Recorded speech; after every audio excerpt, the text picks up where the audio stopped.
बिस्मिल्लाहिर्रहमानिर्रहीम। आज के प्रोग्राम के साथ मैं हूं नुस्ला मलिक। नाज़रीन, वज़ीर-ए-आज़म पाकिस्तान अपनी पूरी टीम को और पूरी कौम को मुबारकबाद दे रहे हैं कि मुल्क की मईशत तरक्की की तरफ गामज़न हो चुकी है और शरह नमू की बात की जा रही है कि ये 5.37 पे पहुँच गई है। जबकि अपोजिशन चैलेंज कर रही है, वो कह रही है कि मुनाजरा कर लें। इस वक्त जो अदाद शुमार पेश किए जा रहे हैं, ये बेस लाइन तब्दील करके हुकूमत सामने लेके आई है। लेकिन मुल्क के अंदर जिस तरह महंगाई है, बेरोज़गारी है और जो महंगाई का तूफ़ान है, उससे आम आदमी पिस कर रह गया है। इसलिए कैसे कहा जा सकता है कि मुल्क तरक्की कर रहा है जब कारोबार नहीं है, जब मुल्क के अंदर रोज़गार नहीं है और इतनी महंगाई है कि आम आदमी का गुजारा मुश्किल हो रहा है। इन हालात में मईशत तरक्की की तरफ कैसे गामजन हो सकती है? दूसरी तरफ एक बार फिर मुल्क के अंदर कभी सदारती निज़ाम की बातें की जा रही हैं, कभी इस पर तज़िये किए जा रहे हैं। सोशल मीडिया पर एक पूरी मुहिम चलाई जा रही है और बिल्कुल वैसी ही मुहिम जब इमरान खान साहब वज़ीर-ए-आज़म बने थे, उसके फौरी बाद शुरू कर दी गई थी कि अगर इमरान खान साहब ने मुल्क के अंदर डिलीवर करना है, फैसले करने हैं और बड़े फैसले करने हैं, तो सारे इख्तियारात इमरान खान साहब के पास होने चाहिए। इसलिए उन्हें इस मुल्क का सदर होना चाहिए। और बिल्कुल ऐसी बात की गई कि जैसे सऊदी अरब के अंदर एक ऐसा निज़ाम वज़ा है, बादशाहत का निज़ाम, अगर ऐसा ही निज़ाम पाकिस्तान के अंदर हो तो तभी जो है फैसले ऐसे किए जा सकते हैं जिसके नतीजे में एहतसाब भी हो सकता है और मुल्क के अंदर कोई अवाम की बेहतरी के फैसले भी हो सकते हैं। इसके साथ साथ इस वक्त जो पोलिटिकल पार्टीज़ हैं उनके अंदर भी ग्रुप बंदी की बात की जा रही है। PTI के अंदर ग्रुप बंदी की बात की गई कि 22 के करीब अरकान जो हैं वो हुकूमत के साथ से अपोजिशन के साथ राब्ते में भी हैं। जबकि ये भी कहा गया कि अपोजिशन के 4 सीनियर 3 सियासतदान चाहते हैं कि शरीफ बरादरान का पत्ता काट दिया जाए और उनको सियासत से आउट कर दिया जाए। इस किस्म की सियासी सूरत हाल का आज का जायज़ा लेंगे। आज के प्रोग्राम में मेरे साथ मौजूद हैं मुल्क के सीनियर सहाफ़ी और सीनियर तज़कियाकार कैपिटल टॉक के मेज़बान जनाब हमद मीर साहब। हमद मीर साहब, बहुत बहुत शुक्रिया प्रोग्राम में वक्त देने का।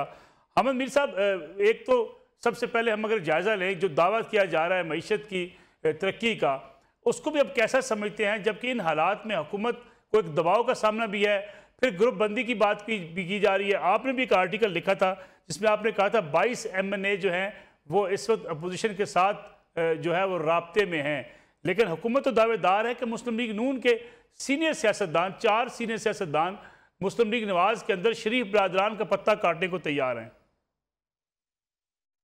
मलिक साहब, बहुत शुक्रिया। ऐसा करते हैं मलिक साहब के या तो आप मुझे लाहौर बुला लें या मैं आपको इस्लामाबाद बुला लेता हूँ। जी जी, तो इस तरह करेंगे कि आप अपना कैमरा साथ ले लीजिएगा, ठीक है, और अगर मुनासिब समझें तो हुकूमत का कोई वजीर जो है उसको भी साथ ले लेंगे। बिल्कुल ठीक। और मार्केट में चले जाएंगे, माल रोड पे चले जाएंगे, इस्लामाबाद में आपरा मार्केट के आसपास चले जाएंगे और रैंडमली लोगों से पूछ लेंगे, जी बताएं जी कि पाकिस्तान में वज़ीर आज़म साहब कह रहे हैं कि पाकिस्तान में मुआशी तरक्की हो रही है और जो GDP है वो बढ़ रहा है, तो आपका क्या ख्याल है? तो उसके बाद फिर आपके साथ और मेरे साथ जो होगा उसका जिम्मेदार कौन होगा? तो ये मैं समझता हूँ कि ये इस तरह के दावे करना जो है ये अपने आप को धोखा देने के मुतरादिफ है। आप अवाम को धोखा नहीं दे रहे, आप अपने आप को धोखा दे रहे हैं। और ये सिर्फ इमरान खान की बात नहीं है। पता नहीं, मैं इतने सालों से देख रहा हूं कि ये जो इस्लामाबाद में जो इक़्तिदार के ईवान है और ख़ास तौर पे जो वज़ीर आज़म की कुर्सी है, इस पे जो भी बैठता है ना, उसके साथ पता नहीं क्या होता है कि वो इस तरह की बातें करनी शुरू कर देता है। तो अब इमरान खान साहब ने ये जो बात की है, मैं इससे इत्तेफाक नहीं करता, बड़े अदब के साथ, और बल्कि मैं बड़े अदब के साथ आपके ज़रिए चैलेंज करता हूँ कि खान साहब जो है वो आपको और मुझे साथ ना लेके जाएं, कोई और तीसरा बंदा ले जाएं।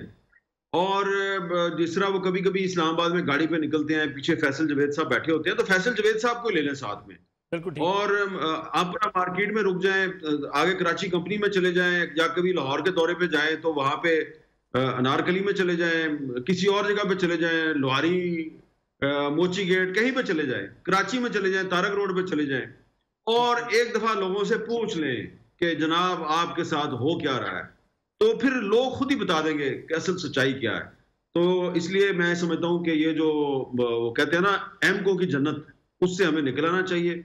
और कोई लफ्ज अगर मेरा सख्त है तो उसकी मैं माजरत चाहता हूँ, लेकिन ठीक है, ये आजकल जब आप किसी मिडिल क्लास या अपर मिडिल क्लास का बंदा भी हो ना, उसके सामने भी जब आप कहते हैं ना कि पाकिस्तान में मुआशी तरक्की हो रही है और हालात बड़े बेहतर हो रहे हैं, तो वो लोगों को आग लग जाती है। बिल्कुल ठीक है। और लोग कहते हैं यार हमारे तो बिजली के बिल और गैस के बिल और पानी के बिल नहीं दिए जा रहे, हम तो बिल नहीं दे पा रहे। और लेकिन मीर आप साहब, कहते हैं जैसा कि आपने कहा ना कि अगर हम बाहर निकलें, लोगों से बातचीत करें, कैमरा सामने लेके जाएं, तो उसके बाद जो सोशल मीडिया पे कैंपेन चलती है, जो गालियां दी जाती हैं, जिस रद्द-ए-अमल का इजहार किया जाता है, क्या अवाम की बात सुनना नहीं चाहते हुक्मरान, या वजह क्या है? देखिए वो बेचारे लोग, कुछ यूट्यूबर्स हैं, कुछ सोशल मीडिया पे इन्होंने अकाउंट्स बनाए हुए हैं। वो अहमद जवाद साहब ने तो बता दिया ना, ये 150-200 लोग हैं और सारे पेड हैं। और एक वजीर आजम साहब ने, एक डॉक्टर साहब जो है उनको सोशल मीडिया की जिम्मेदारी दी हुई है, तो वो पेमेंट करते हैं इन सबको। तो इन बेचारों की रोजी लगी हुई है, तो वो रोजगार कमा रहे हैं अपना। मलिक साहब, ये जो होता है ना सोशल मीडिया, ये पब्लिक ओपिनियन का आकाश नहीं होता।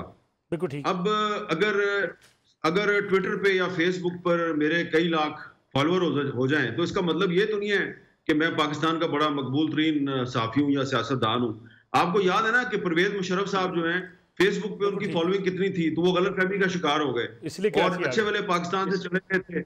और वो 2013 के इलेक्शन से पहले पाकिस्तान वापस आए, कराची एयरपोर्ट पे 150 बंदा भी नहीं आया उनके इस्तकबाल के लिए। तो हमारे सामने मिसालें मौजूद हैं। ये जो सोशल मीडिया पे लोग गालियां दिखाते हैं, जो गाली गलौज ब्रिगेड है, ये गाली गलौज ब्रिगेड जो है बेचारा पेड है, इनको गालियां निकालने के पैसे मिलते हैं, इनकी रोजी लगी हुई है। तो अगर वजीर आजम साहब या उनके जो साथी हैं वो समझते हैं कि सोशल मीडिया पे गालियां निकलवा के तो अवाम की जो आवाज है उसको दबाया जा सकता है, तो ये बात ठीक नहीं है। ये परवेज मुशर्रफ साहब के दौर में भी ऐसा होता था। और मैं आपको बताऊं, मुझे अच्छी तरह याद है, ज्यादा पुरानी बात नहीं है, कि जब मुस्लिम लीग नून की हुकूमत थी, जी, तो उस दौर में भी जब हम हुकूमत की किसी पॉलिसी पे तनकीद करते थे, तो उस वक्त भी हमें तनकीद का निशाना बनाया जाता था। उस वक्त भी एक सोशल मीडिया सेल काम कर रहा था। तो उनको भी समझ नहीं आई, और अब पीटीआई को भी समझ नहीं आई, मुशर्रफ साहब को भी समझ नहीं आई थी। तो गुजारिश ये है कि ठीक है कि सोशल मीडिया की आजकल के ज़माने में बड़ी अहमियत है, लेकिन इसके बावजूद अगर सोशल मीडिया फॉलोअर जो हैं वो अगर उनको बुनियाद बना लें मकबूलियत का, तो फिर तो ट्रंप को अमेरिका का इलेक्शन जीत जाना चाहिए था। ट्रंप के फॉलोअर ज्यादा थे, बाइडेन के कम थे। तो ये गलत फहमी में लोग पड़ जाते हैं, उनको इस किस्म की गलत फहमियों से निकलना चाहिए। हम अमीर साहब, आपने भी एक आर्टिकल लिखा जर्मन खबर रसा इदारे में, जिसमें आपने कहा था कि 22 अरकान जो हैं वो राब्ते में हैं इस वक्त अपोजिशन के साथ, जबकि हुकूमत दावेदार है कि 4 सीनियर तरीन लीडरशिप जो है वो मुस्लिम लीग नवाज के शरीफ बरादरान से अलग होकर उनका पत्ता काटना चाहती है। दोनों लोग दबाव में, अपोजिशन भी दबाव में है और हुकूमत भी अपने ही लोगों से दबाव में है। नसरुल्लाह मलिक साहब, ये जो DW पे मैंने जो कॉलम लिखा था, ये कॉलम दरअसल एक इशाइये का आंखों देखा हाल था। और उस इशाइये में नूर आलम खान साहब जो हैं उनके बारे में मैंने लिखा था कि वो साफ साफ ये बिलावल साहब को बता रहे थे कि मैंने अगला इलेक्शन तहरीक इंसाफ के टिकट पर नहीं लड़ना। उस वक्त तक नूर आलम साहब ने ना तो कौमी असम्बली में तकरीर की थी, ना ही उन्होंने कोई खुल के ऐलान बगावत किया था, ना उनको नोटिस जारी हुआ था। लेकिन उस कॉलम के बाद फिर वो उनको पूछा गया और तो उन्होंने कहा हाँ जी मैंने ये बातें की हैं। तो फिर उन्होंने असेंबली में भी बात कर दी। अब नूर आलम खान साहब अकेले नहीं हैं।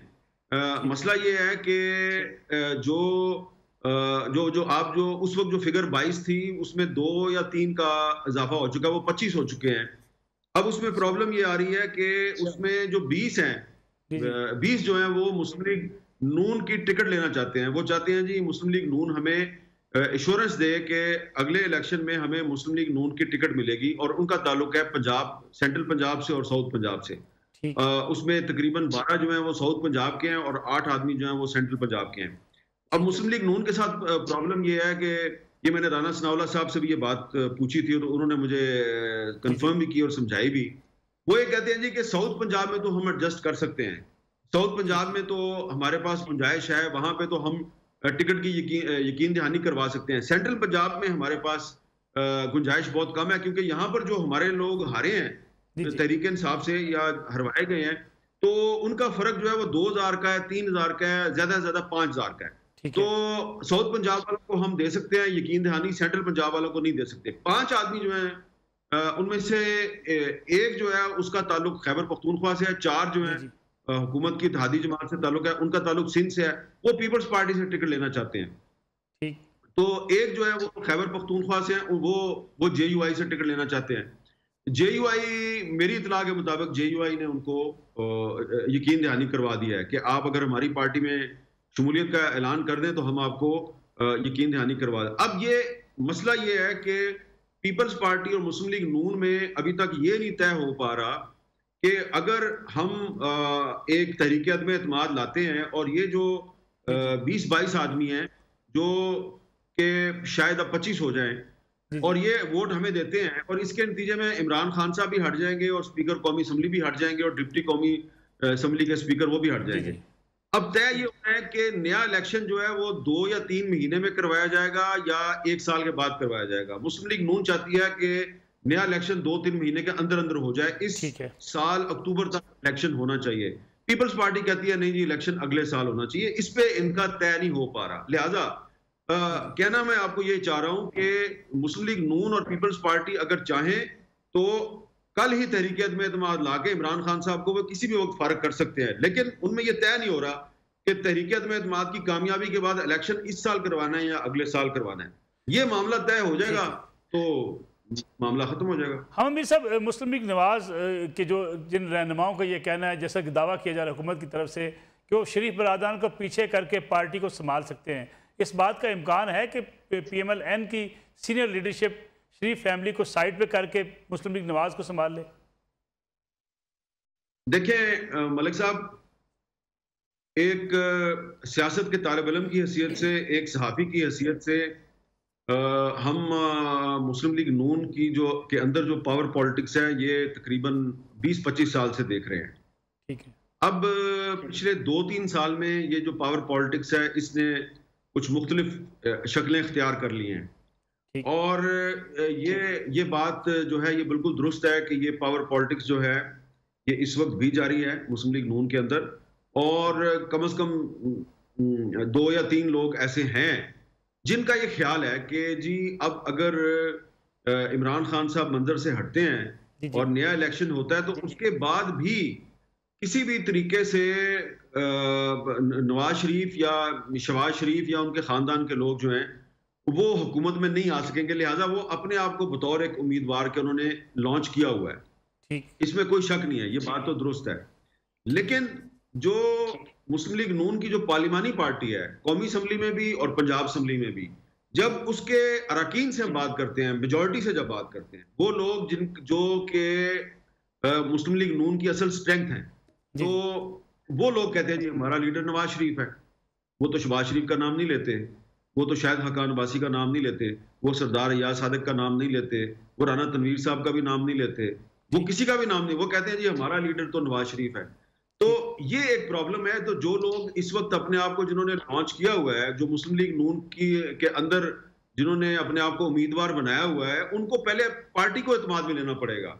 मैं बता रहा हूं आपको, पार्टी उनके साथ नहीं है। अभी 3 दिन पहले की बात है, 3 दिन पहले की बात है कि ये जो मैंने नाम लिए हैं ये सारे लोग एक जगह पे मौजूद थे और वहां पे मुस्लिम लीग नून के MNAs की एक बड़ी तादाद भी मौजूद थी।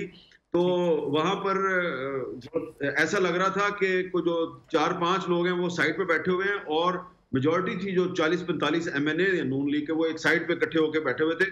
जगह कम हो गई थी लेकिन वो सारे उधर ही घुस रहे थे।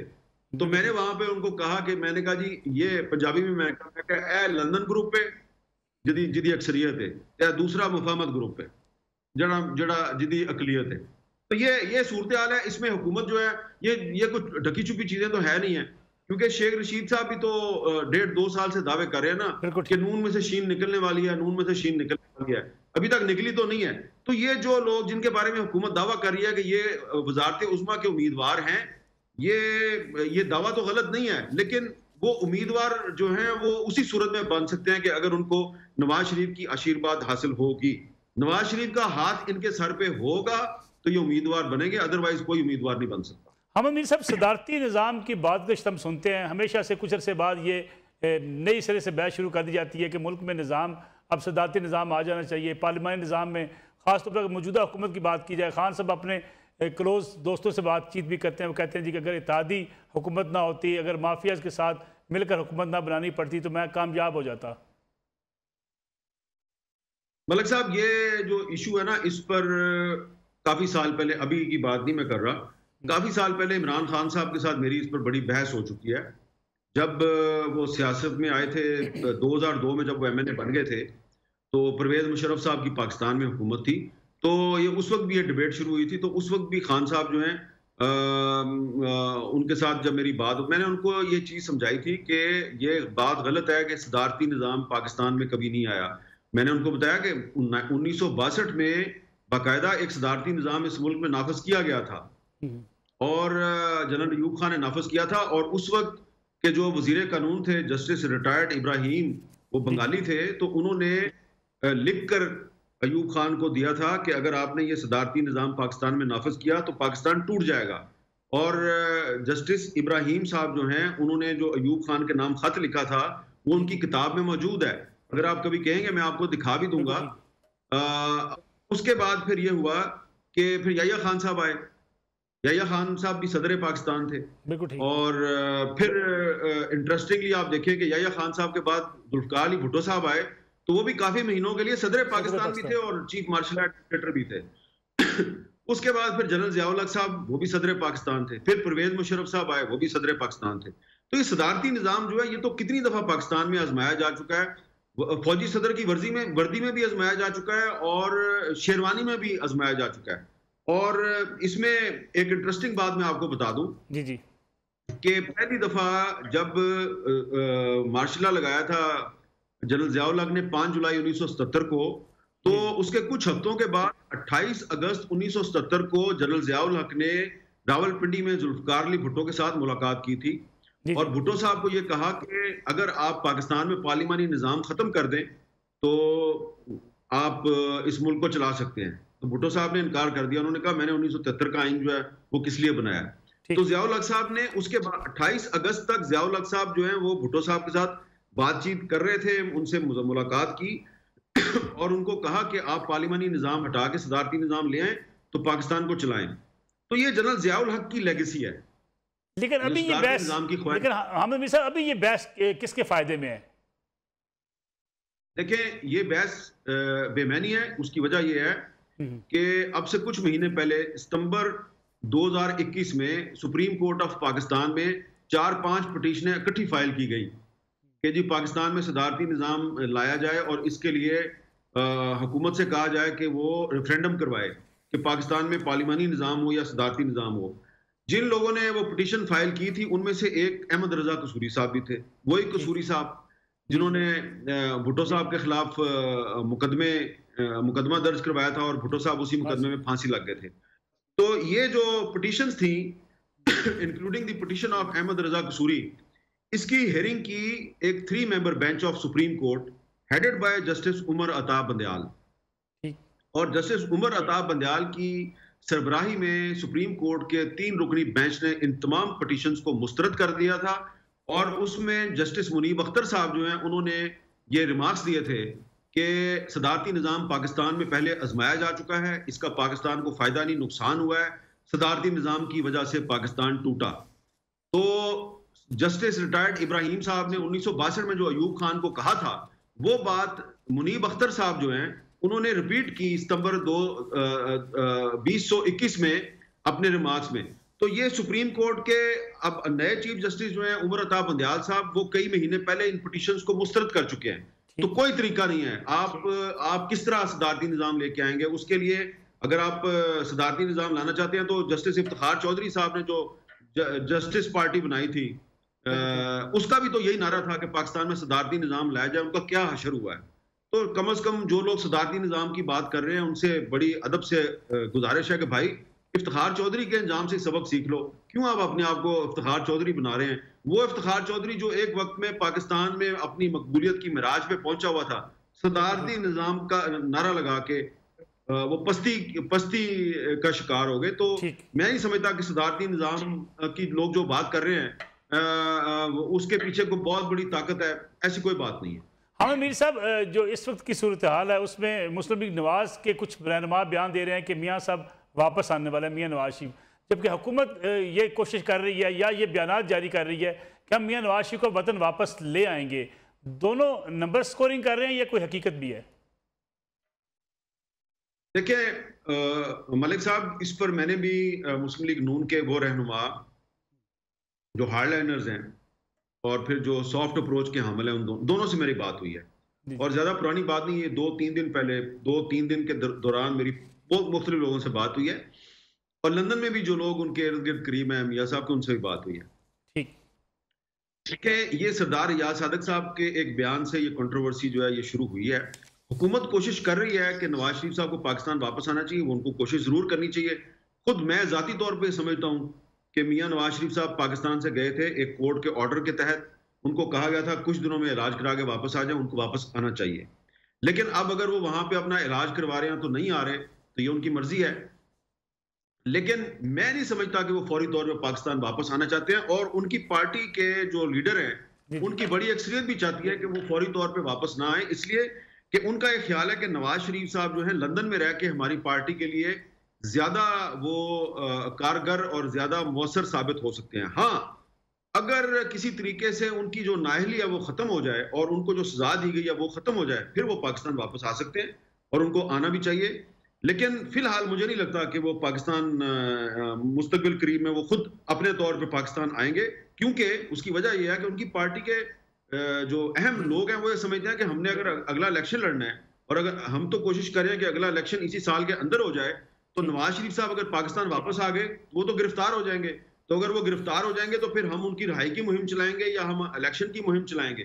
तो इसलिए मैं समझता हूं कि जो लोग ये दावे कर रहे हैं कि नवाज शरीफ साहब फौरी तौर पे पाकिस्तान वापस आने वाले हैं, मैं उनसे इत्तेफाक नहीं करता। हम मीर साहब, आपका एक ट्वीट मेरे सामने पड़ा, इस्लामाबाद की डायमंड क्रिकेट ग्राउंड जिस पर ताला लगा हुआ है, CDA की तरफ से नेट प्रैक्टिस की इजाज़त के बावजूद पाकिस्तान क्रिकेट बोर्ड ने इसको बंद किया है। वजह क्या है इसकी, जिस पे आपको ट्वीट भी करना पड़ा? देखिए मलिक साहब, ये थोड़े दिन पहले की बात है कि हमारे एक नेशनल प्लेयर हैं अमाद वसीम साहब, जी, जो कराची किंग्स के कप्तान भी रहे हैं और लेफ्ट आर्म लेग स्पिनर हैं और बड़े अच्छे बैट्समैन भी हैं। तो अमाद वसीम साहब मुझे मिले तो उन्होंने कहा जी कि मैं इस्लामाबाद में हूँ और मैं प्रैक्टिस करना चाहता हूँ, मुझे इधर कोई ग्राउंड नहीं मिल रही, मुझे कोई ग्राउंड बताएं।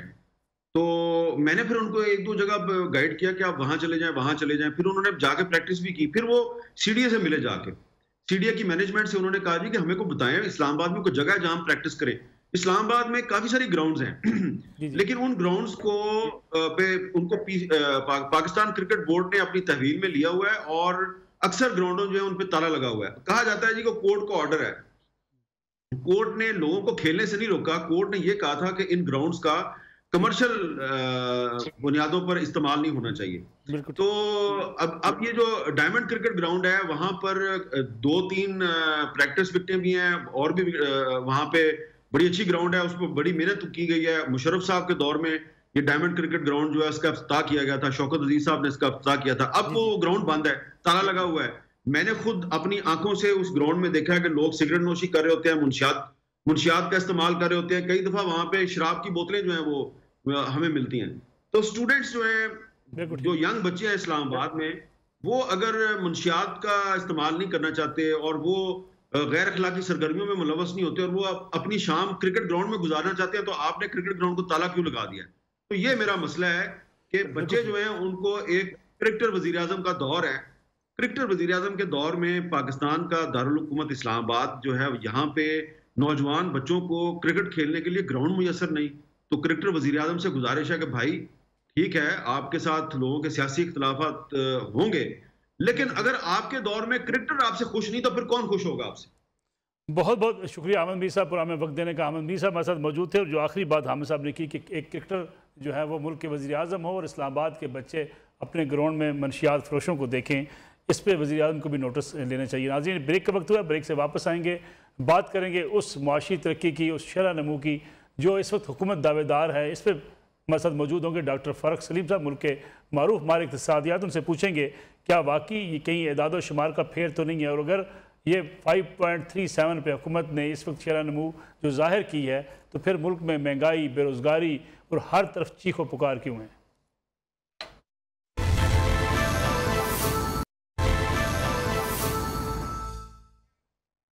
प्रोग्राम में एक बार फिर खुश आमदेद। हमारे साथ मौजूद हैं मुल्क के मारूफ माहिर इक़्तिसादियात जनाब डॉक्टर फ़ारूक सलीम साहब। डॉक्टर फ़ारूक सलीम साहब, बहुत बहुत शुक्रिया प्रोग्राम में वक्त देने का।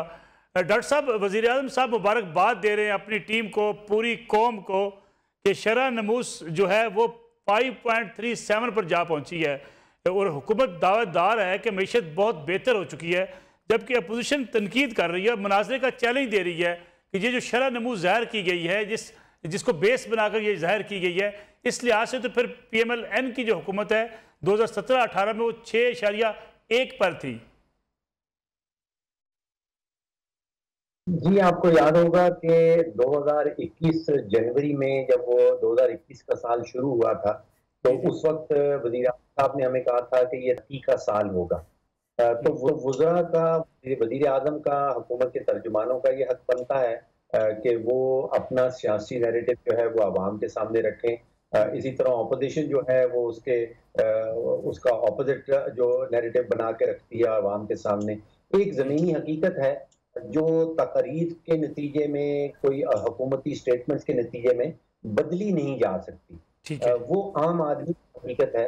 आप यकीन जानिए कि आम पाकिस्तानी को कोई मईशतदान नहीं चाहिए और उनको ना कोई वज़ीर आज़म चाहिए ये समझाने के लिए कि आपकी मईशत बुरी जा रही है या अच्छी जा रही है। हर पाकिस्तानी जो निकलता है, जो आटा खरीदने जाता है, जो चीनी खरीदने जाता है, जो अपने मोटरसाइकिल पे बैठता है, पेट्रोल पंप में पेट्रोल खरीदने जाता है, उसको ये पता है कि उसकी मईशत किस सिमत में जा रही है। फिर जब सर्विस किए जाते हैं, अभी 2 हफ्ते पहले एक फ्रेंच कंपनी है इप्सॉस के नाम से, उसने पाकिस्तानियों से पूछा है कि आपकी राय में क्या मुल्क की मईशत गलत सिमत में जा रही है या दुरुस्त सिमत में जा रही है, तो तकरीबन 87% पाकिस्तानियों ने कहा कि गलत सिमत में जा रही है। तो पाकिस्तानियों को आपने मुझे यहाँ बिठा लिया है, मैं जितना मर्जी लंबा लेक्चर दे दूं और पाकिस्तानियों को ये समझाने की कोशिश करूं कि आपकी मईशत का हाल बड़ा अच्छा है, वो सही सिमत में जा रही है, उसका यकीन कीजिए असर नहीं होगा। लेकिन डॉक्टर साहब, ये 3.94 से अचानक शरह नमू जो है ये 5.5% तक कैसे पहुंच गई? एदाद शुमार दुरुस्त है? क्या आप इसको तस्लीम करते हैं, इस पूरे जो है एदाद शुमार को? अब टेक्निकल बात कर रहे हैं, बिल्कुल अदाद शुमार दुरुस्त हैं, मैं इनको बिल्कुल तस्लीम करता हूं जो बताया जा रहा है। टेक्निकली हर 5 साल के बाद हम रीबेसिंग एक्सरसाइज करते हैं, उसको कहते हैं रीबेसिंग ऑफ नेशनल अकाउंट्स। यानी कि जितने भी नेशनल अकाउंट्स बनते हैं जिसमें औसतन आमदन भी आती है, जिसमें शरह नमू है, जिसमें GDP आती है, उसको 5 साल के बाद रीबेस किया जाता है, एक नया बेस बनाया जाता है। इस दफा 10 साल गुजर गए और हमने रीबेसिंग नहीं की थी। जो पुरानी बेसिंग थी वो 2005 के माली साल की थी, अब वो 2015-16 के माली साल को बेस बनाया गया है और उसके नतीजे में आप ये फिगर्स देख रहे हैं। फिगर्स सब दुरुस्त हैं, लेकिन इससे अख्स ये कर लेना, इसका नतीजा ये निकाल लेना कि हमारी मईशत सही में जा रही है, दुरुस्त हो गई है, वो नतीजा निकालना, वो कंक्लूजन निकालना गलत होगा। देखिए, एक तजाद मैं आपके सामने रख देता हूँ कि जिन मुल्क की इकोनॉमी मईशत जो है वो बहुत ही बीमार हो जाती है, उसको जरूरत पड़ जाती है इंटेंसिव केयर यूनिट पे जाना है, अस्पताल के एक इंटेंसिव केयर यूनिट पे, तो उसको दुनिया भर में IMF कहा जाता है कि IMF आपको एक इंटेंसिव केयर यूनिट देता। अब अगर हमारे सारे माशी इशारिये जैसे हुकूमत हमें बताना चाह रही है कि वो मुस्बत हैं, वो सीधी सिमत में जा रहे हैं, तो फिर हमें इंटेंसिव केयर यूनिट में जाने की क्या जरूरत पड़ गई? तो एक खुला सा तजाद है। एक तरफ हुकूमत जो है वो अपनी एडिया रगड़ रही है और पूरी कोशिश कर रही है कि हमें किसी तरह IMF का हम प्रोग्राम में वापस चले जाएं, और साथ ही अवाम को ये बताना कि मईशत जो है वो सीधी सिमत में जा रही है। ये खुला सा तजाद सामने नजर आता है। डॉक्टर साहब, गर्दशी कर्जा, तजारती खसारा, इसके साथ साथ जो है वो सनतों को गैस ना मिलना, मुल्क के अंदर एनर्जी का क्राइसिस होना, इन हालात में फिर 30 अरब डॉलर की एक्सपोर्ट का टारगेट रखना, क्या ये मुमकिनात में से होगा? जी, मैं समझता हूँ कि मुमकिनात में से होगा, और उसकी एक बड़ी वजह यह है कि जिस तरह कमोडिटी प्राइसेस है, जिस तरह कॉटन, देखिए हमारी तकरीबन 66% जो है, 2/3 एक्सपोर्ट्स जो हैं वो कॉटन रिलेटेड है, और अगर कॉटन की कीमत दुनिया भर में बढ़ रही है तो फिर हम जो एक्सपोर्ट टारगेट रख रहे हैं मैं समझता हूँ कि मुनासिब है। पूछना ये है कि क्या क्वांटिटी भी बढ़ रही है, क्या उसकी क्वांटिटी बढ़ रही है, या सिर्फ प्राइस इंटरनेशनल बढ़ने की वजह से हमारा जो टारगेट है वो बढ़ जाएगा। दूसरी चीज मैं आपके सामने रख दूं जी जी कि जो था 2013-14 का, अगर जी आप जी उसको निकाल के देखिए, उस वक्त हमारी एक्सपोर्ट जो है वो लगभग 31 अरब डॉलर की हुई थी। तो आप जी जी सोचिए कि 7 या 8 साल के बाद हम वापस उसी टारगेट पे जा रहे हैं, या वहीं पे पहुंच रहे हैं जहां हम 7-8 साल पहले बैठे थे। जी जी उस वक्त 10-7-8 साल पहले बांग्लादेश जो है वो हमसे कहीं नीचे एक्सपोर्ट कर रहा था, वो 40 अरब पे चला गया, और उसने 2024 का जो टारगेट रखा है वो 80 अरब डॉलर का रखा है। तो हम तो हम्म। दुनिया भर से बहुत पीछे रह गए हैं एक्सपोर्ट के हवाले से।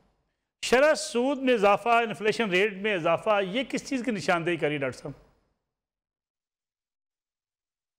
देखिए, एक तो बड़ा मसला हमारे साथ ये हो गया कि हम बहुत सारे माशी फैसले जो हैं वो खुद से पाकिस्तान में अब नहीं कर पाते, बिकॉज हम आईएमएफ का हिस्सा बन जाते हैं।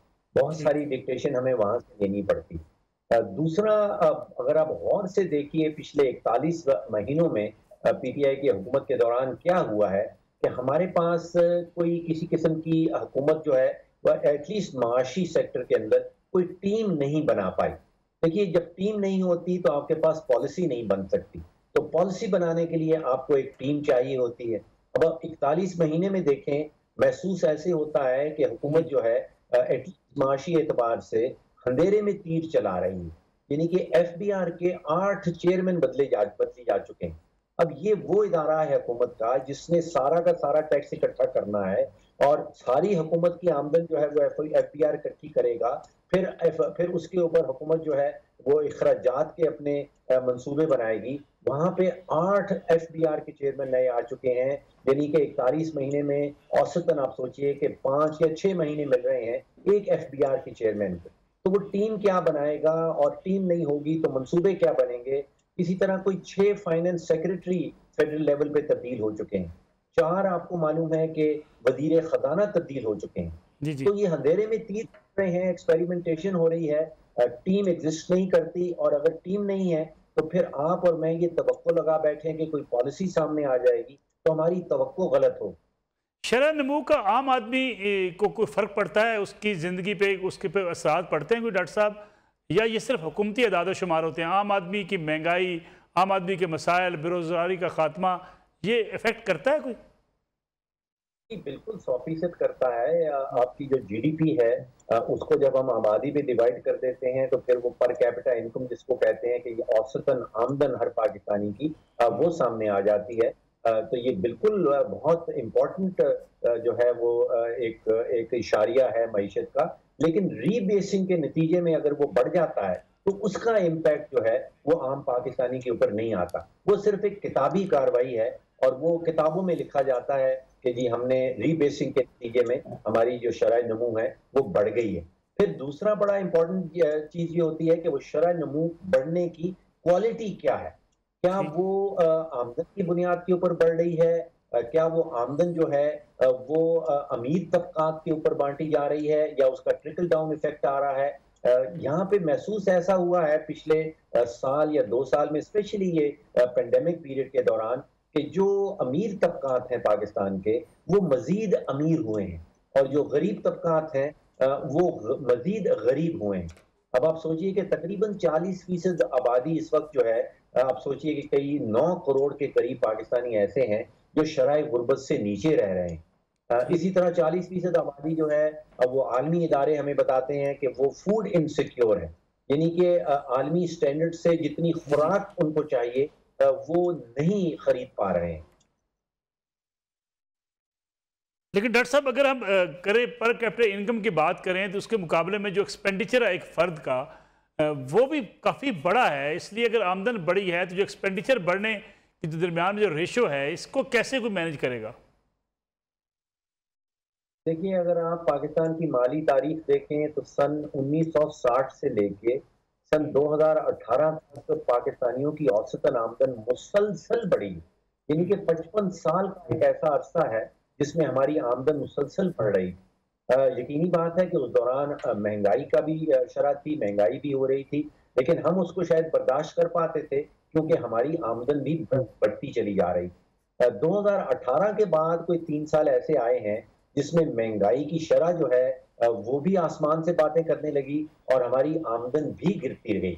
तो एक दो धारी तलवार चली है पिछले 3 सालों के दौरान। अब देखिए जो पाकिस्तान ब्यूरो ऑफ स्टैटिस्टिक्स है, जो हुकूमती इदारा है, वो पिछले हफ्ते हमें ये बता रहा था कि जो कुकिंग ऑयल है उसकी कीमत में 60% इजाफा हुआ है। बिजली की कीमत में 60% इजाफा हुआ है सिर्फ 1 साल में। दाल, जो मसूर की दाल है, उसमें 27% इजाफा हुआ है। फल फ्रूट की कीमत में 26% इजाफा हुआ है। आटे की कीमत 20% इजाफा हुआ है। और ये उस दौरान हुआ है जब हमारी और औसतन आमदन गिर रही थी। तो वो जो दो धारी तलवार का मैं जिक्र कर रहा था कि इतनी तेजी से चीजों की कीमतें बढ़ रही हैं, यानी कि आप आटा खरीद लें, चीनी खरीद लें, उसके बाद महीने का जब बिजली का बिल आएगा तो आपके पास तो आमदन बचती नहीं है। फिर उस वक्त बड़े मुश्किल फैसले करने पड़ते हैं कि आप बच्चों की फीस देंगे या आप बिजली का बिल देंगे। यकीन कीजिए ये पेरेंट्स के लिए, वालिदैन के लिए एक बहुत ही मुश्किल फैसला बन जाता है।